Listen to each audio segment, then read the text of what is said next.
I want to talk about this article that we wrote at sumersports.com this past week on wide receiver metrics. Firstly, go ahead, go there. We tremendous, tremendous, site activity on this because a lot of people right now are preparing for fantasy football. They're also really looking to try to get an edge in the fantasy and betting markets. Uh, you know, and I think one of them, it's really hard, and I want to acknowledge this. I said this in the show.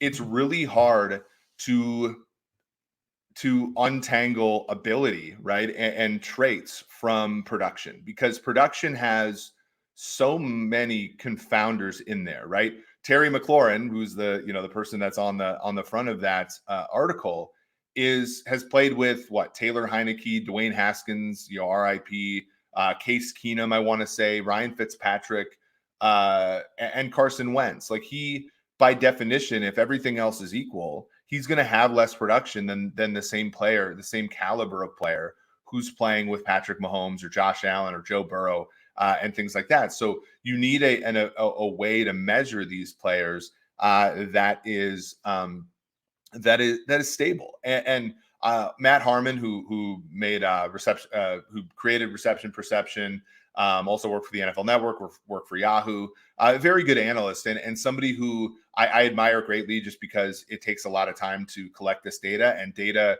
when it comes to people like me, like, I'm not a data collector. I tend to, analyze the data that exists. So when somebody comes around with data, I'm always going to go ahead and give it a shot. So, a couple of years ago, I went ahead and bought his data on Reception Perception, because we at PFF at the time are undergoing sort of a similar thing with what we called our all coverage data, which is basically the data that measures whether or not a player, wins a coverage / receiving rep, independent of whether the ball got there. One of the secrets of the PFF system was, for the first bunch of years, there were plays where you were, graded outside of when you were targeted, but you weren't graded on all plays that you weren't targeted on. Now, PFF underwent that a while back. And what I liked with Harmon's data, because he's a one-man, well, not a one-man shop anymore. They have Derek Clausen there, who's I think a really great quarterback analyst, and James Coe, I believe. But for the most part, like, they don't have the manpower to collect this data the same way that Pro Football Focus did. But what I wanted to see was, for somebody who had collected data like this for a long time, was it going to be good? And was it an endeavor that PFF was, plowing hundreds of thousands of dollars into? Would that have been, was that a good investment? And I found out that it was. And I think that, it's pretty obvious, right? If you measure the process, right? I wrote the article a long time ago about how sacks and pressures related to each other, and how if you were a great pressure player, then you would predict sacks better than you just looked at sacks. And then we did the article with the Sloan paper with myself and Tage and Timo and Ben and Lau and all the guys at PFF. We did the article at Sloan last year, which said, if you looked at it from a tracking data perspective, the same thing's true. In any endeavor, what you're trying to do when you're trying to predict outcomes is get yourself as close to the data on the process as possible. And Matt, to me, gave a great proof of concept. Again, we went over that data in this article called "Examining Wide Receiver Metrics" by me about 2 or 3 days ago. And what I found was, this is pretty stable. You had an R value of over 0.7, which you're hardly ever going to get at the NFL level. Now, there are some issues of whether or not you're only looking at a certain subset of the players and the like, but it's a pretty stable metric. If you look at, but the cool finding, I think the coolest finding was, as far as stability year to year, man coverage was more stable than zone coverage. And this is an example. Here is from the article. This is success rate against man coverage. So basically, did you get open against man coverage? Is stable at a rate of about 0.7 per year. So it captures almost all of the same stability as both when you have man and zone together, which I think is a really good result. And this result has been corroborated by Timo Risky at PFF. And there was actually a really fun look that somebody sent me about aging, and how success in man coverage ages more quickly than success against zone coverage. So it's sort of like your fastball in a weird way, which I thought was a really good analogy, and it's really fun to draw on other sports. This is the graph for zone coverage, and what's really cool is like this has an R of about 0.45, which is better than all the R's for things running backs do. And so, the conclusion of the article was that, man coverage, success against man coverage was more fundamental to a player's ability than success against zone. But success against zone had a signal as well. So there are such a thing as zone or wide receivers that beat zone, which I thought was a really cool result and upended a little bit. I thought success against zone was basically noise, and it is more noise than success against man, but it's not noise altogether. So that, and again, this former colleague that I had, this friend I have that sent over the age curves. Success against zone, as you can imagine, ages less quickly than success against man coverage, which is a really cool result as well. And to sort of top this off, now there was an article by Judah Forking and Arjun Menon, two of my former interns at PFF. In fact, one of them is now an intern with an NFL team. They talked about how to attack this defensively, right? Because there was always this example that I had in my head of, you have these great man teams. You have these teams that are incredible when it comes to, the scheme and the personnel that they have in man coverage.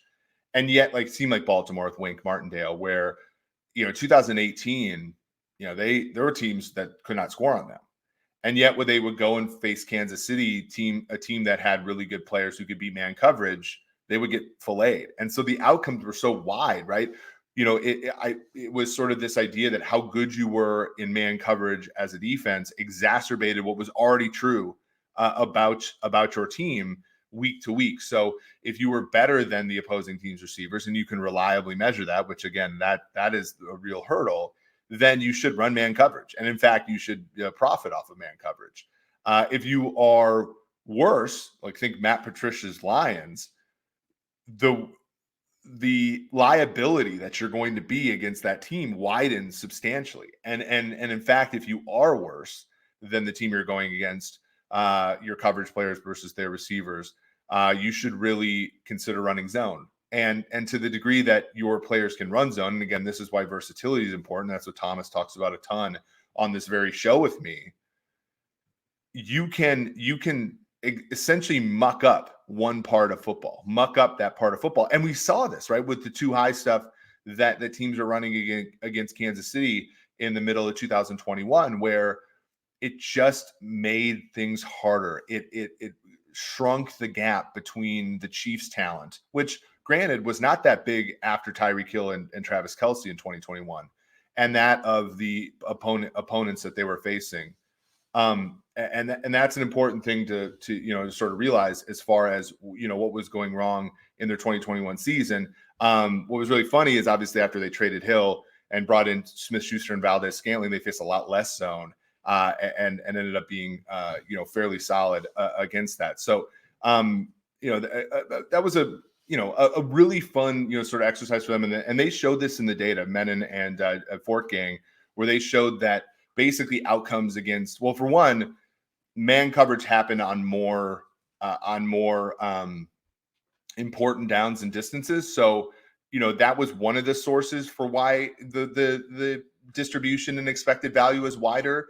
Expected points added was wider. But it was also, zone kind of like really shrunk the distribution of outcomes when it came to plays. And so again, you didn't have the big plays on as much in either direction when you played zone, which, if you're playing a team like Kansas City, that's sort of exactly what you wanted. You want Kansas City to have to cross the street a million times on their way to the end zone in order to score. Now they've gotten very good at that. So, that doesn't mean, I'd still rather face the Chiefs offense now that has to cross the street 10 times on the way to the end zone than the one that would score in one or two plays. But that still doesn't mean you're out of the woods, but it's a much better group to have to face. So it was a really, I really enjoyed, writing that article. I really enjoyed doing the research. I really enjoyed just, thinking about football in this, sort of deep way. and being able to being able to sort of test my hypotheses and things.